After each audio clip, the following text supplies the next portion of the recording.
The purpose for today's video has to do with the winter advisory that's coming coast to coast. It's supposed to be negative 72-ish tomorrow if you include the wind chill factor, and there's some dangers that are associated with that, and I wanted to discuss that with my dad here. My background is I was military, I was in the Army for a time as a commander. I have some experience as an Eagle Scout. I've got about 300 plus nights overnight. Many of those nights overnight are below zero. So winter camping, 300 plus nights, I can tell you a few factors that are going to be important for you about driving your vehicle, about your car box, supplies you should have in your vehicles, and then some important stuff about your home over the next few days. And I left the fourth category open so that we can cover any factors that we might bring up while we're talking.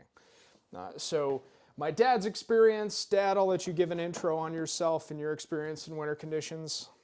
All right. Well, I was raised in the Nevadas, the Sierra Nevadas. Spent my time up Lake Tahoe. I did, I was a chain monkey, and I worked at a ski resort and plowed the ramps up to the ski areas and did a lot of snow camping. And then, Marine Corps, 6 years in the Marines, a few years in the Army Reserves, and then Scoutmaster for the Boy Scouts. And we always prepared the winter camps for the boys. And we made an absolute winter survival course out of the Boy Scouts. So I have a lot of time in doing that kind of thing. But I have learned through driving in the winter, especially, that there are some things that you've got to keep in your car. You got to keep them in your car because when something goes bad, you really have to be able to survive it. So before you get started, yeah. Let's just talk about driving. I was coming into town this morning. There was whiteout conditions. The plows are going to be on the road. There's so many drivers that are here. This is really their first bad winter. They're new to Montana. I'm not here to talk about why you should or should not be here. Look, people are going to move to good areas. That's natural. You just hope that good people will move to areas. They'll act respectfully and responsibly. So some of the basic things about driving in these conditions is you want to start prepping your mind to be a defensive driver and not a driver for yourself. And what that means is the road conditions might be adverse, but the probability is that you should be more worried about the people around you and their vehicles than you should actually be about the road. For example, I was coming into a location called Happy Valley. There's a gas station there and some people that have moved into a lower priced area so that they can still operate work or other things out of Kalispell or Whitefish. They pulled out all the way into the fast lane right in front of me and did not have the ability to accelerate their car because of the icy conditions. So they slowed all traffic down to 35 to 40 miles an hour, and this happens a lot. First advice is follow the basic rules of driving. When you pull into a 2-lane highway, you are supposed to pull into the right side of the road. If you are going slower than the speed limit, you should be in the right side of the road. If you're unsure of your ability to drive or drive successfully, be in the right side of the road. As you get more advanced in your driving ability, this can mean that you focus on some driving techniques, more defensive driving stuff that might change some of those things. But if you're new to the area, you're new to driving in the winter in the snow, don't go that route. Be concerned about people, drive extra slow, stay in the slow lane, don't pull out in front of people quickly. It's okay to be a few minutes late to work. It'll save lives, and I do mean that. And one thing about the vehicle that you have in Montana, I have always had, way back when I started, when my four-wheel drives, when I was young, was CJ2A Jeep, and then I made my way up into a pickup truck. I got an F-250 Ford heavy duty with lockout hubs in the front. So I learned to drive, and Michael learned to drive with a clutch. And so, but the thing about a four-wheel drive is it's not as simple and easy as just get in and drive. It takes some technique. I have studded tires on all four for in the winter. There's nothing like studs that will stop unless you want to try chains. Chains will work, but you can't go very fast. So when you're driving in the wintertime and you see something coming up ahead, stop. Start applying the brakes way, way, way earlier than you normally would. Because if you wait till the last minute, you're going to slide right into it. The other thing is skidding. If you're driving a four-wheel drive or a two-wheel drive, either, and you start to skid to one side, turn your wheel slightly back to the center. Don't overcorrect or you'll do these hoop-de-doos. All right, so get corrected and get straight on the road. Well, anyway, enough about driving. Let me talk about what I have in my vehicle. I have in my vehicle some basic things that you should always have in the winter. Fire extinguisher, sounds funny, but you'd be surprised how many cars catch fire in the winter. Okay, tow strap. This big old bad boy is a tow strap with clevis pins and hookup chains so that you can hook up to the vehicle without damaging your car. Now, when it comes to many drivers, there's a lot of drivers out here who do not have trucks with hitches or tow clamps. So when you're wondering where to hook to your car, you probably need to read the owner's manual. And if you've been pulled off the side into the snow in an accident, it's probably too late. Read your car warning manual or your owner's manual, or look it up on YouTube to find out where you should be hooking a tow strap to. I will mention this about law enforcement in Montana. If you go off the road and somebody tries to tow you out, I have been told, not confirmed that this is true or not, so don't quote me, but you both can get a ticket because technically that has been considered an accident. However, this being the adverse conditions of weather, law enforcement can be very lenient because towing you back onto the road so that you can get home could legitimately save your life. You could run out of gas, which brings us to probably the next thing that I'd recommend before we discuss more of the truck box. Never let your car get below half full in the winter for several reasons. Water can build up in your gas tank. It can be bad for your engine as well as your ability to start your car when it's cold. In addition, you never know how long you're going to be stranded or stuck somewhere. Okay, back to the box. Right, okay. So I told you I've got a tow rope, and the tow rope has got chains on the end so that you can hook up to those tow points in your vehicle. All right. I always carry a fusee flare, at least one. A couple wouldn't be a bad idea. That's a road flare. Road flare. Some states might not sell these because they are extremely flammable, and you should probably buy two and practice how to use one. Okay. Right. And then I've got plenty of these guys. These are tie downs. And if you've got any kind of a load, you don't want it to shift. You want to be able to clamp it down tight. Always keep gloves. I've got these little work gloves for grip and these more insulated gloves for when it really gets cold. Always have some kind of a light. This one just happens to be an LED that has magnets on the back and it can slap onto the side of your car and you can turn it like that. But you got to have some kind of light. I also have on my visor, I have the little visor lights that clip on underneath.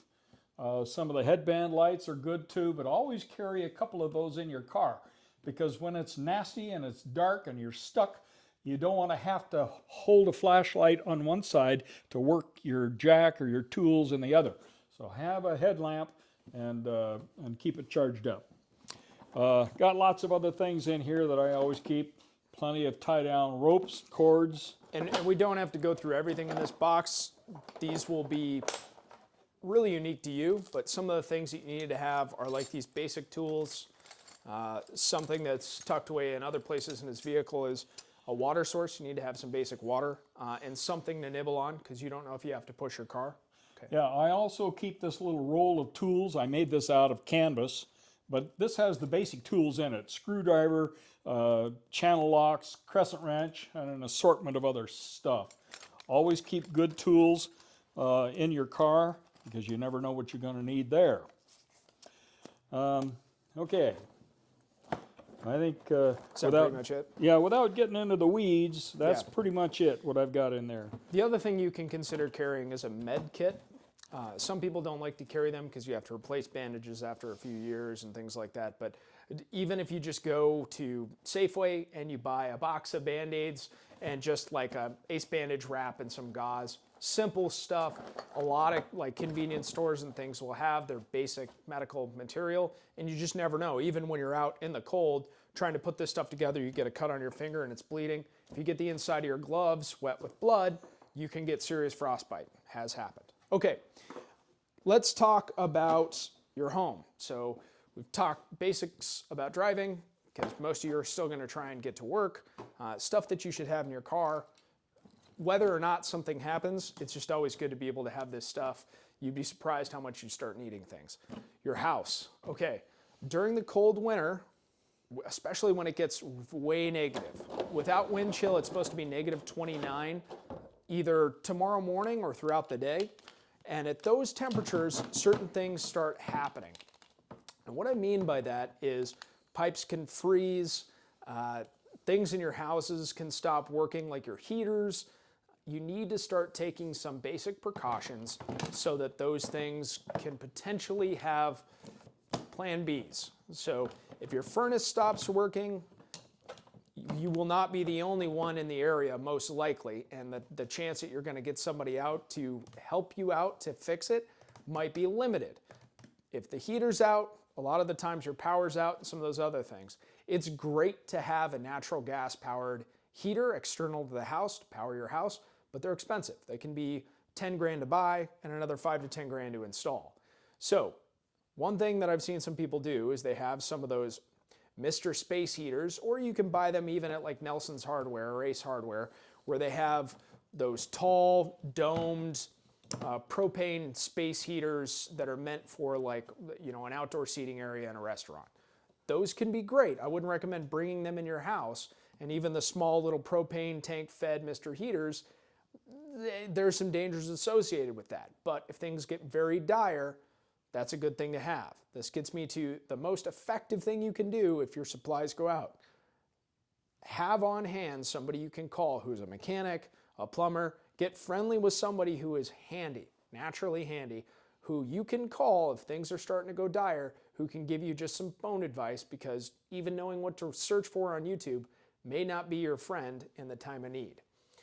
The other thing that I'd recommend is having some food that's storable, that you can eat dry, because you know a lot of your appliances might not be working, such as jerky, even some summer sausage as long as you leave it in the wrapper.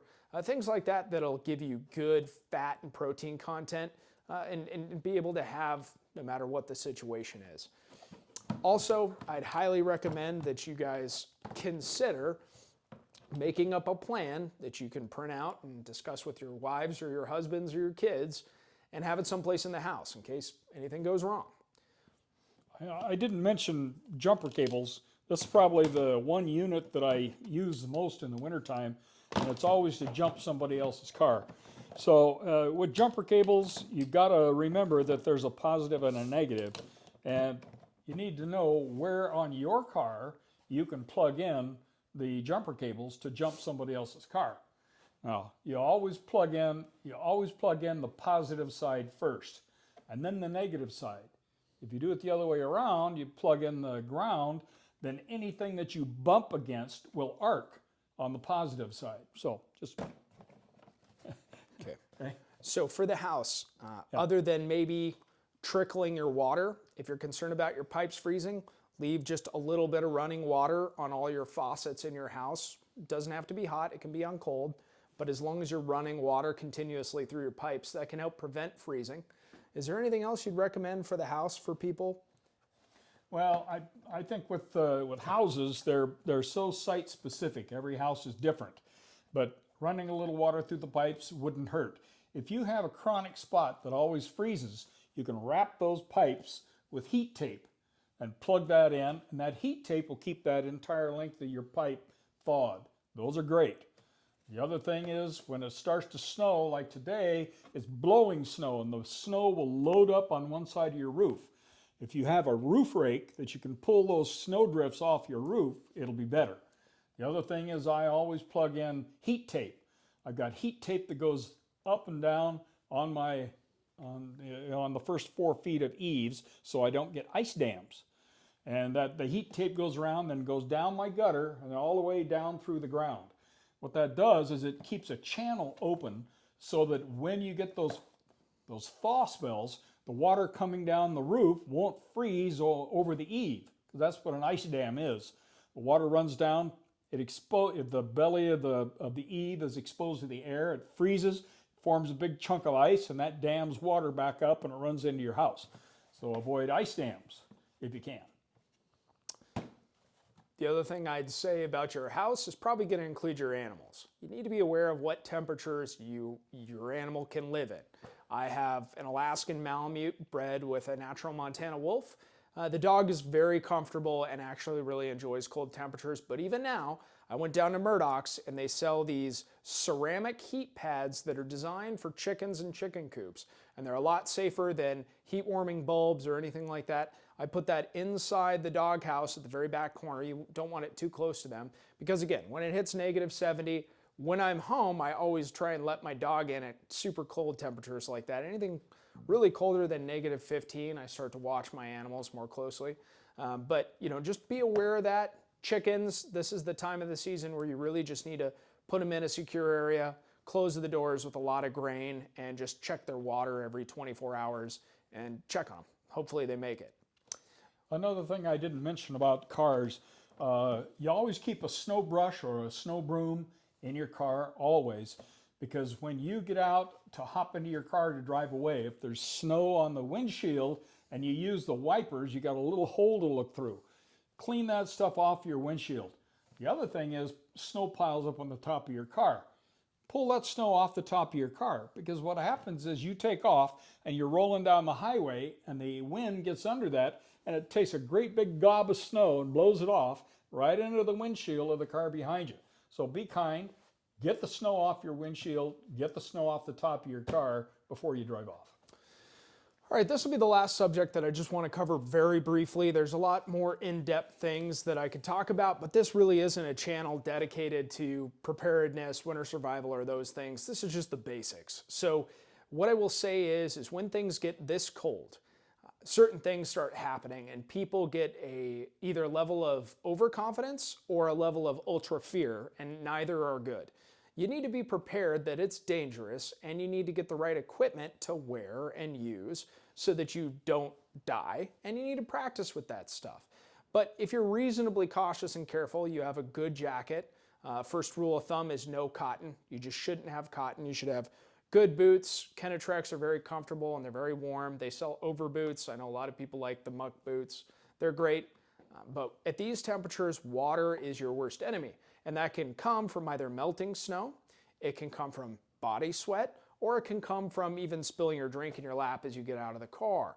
What used to be you could still make it to the office even if you're in a parking lot that's 30 seconds away can actually turn to frostbite at -70 with 40-mile-an-hour wind. Those things start to become more important. It's the little details. So things like even bringing an extra pair of socks to work, just so that you don't have wet feet when you're walking in and out of areas. Taking your boots off when you're at work. I know it might be smelly for some people, but air your boots out. Take care of your feet. Your nose and the extremities. I had a running friend of mine and we would run long distances in the winter and her eyelids legitimately froze open. I'd never seen anything like that before, but consider not running when it's below -20 because there can be adverse effects. I'm going to keep this as clean as I can for a family channel, but for men, if you wear light garments in the front, the tips of additional extremities against garments on your exterior can get very cold from windburn. So if I'm just wearing pants and I'm not wearing bibs, you can get frostbite in your personal areas, so to be aware of that. I've seen it before. And then the last thing is taking the time to practice with this stuff. This happens to be an adverse scenario why we're shooting the video, but now that you know that this sort of thing can happen, take the time to get good gear, practice with your gear, go outside. If you're not a very physical person, you should at least try and go for a walk in winter conditions so that you can utilize your equipment enough to know what it's going to be like if danger happens. And I think that's it. Anything else? No, I think that covers it. Be safe.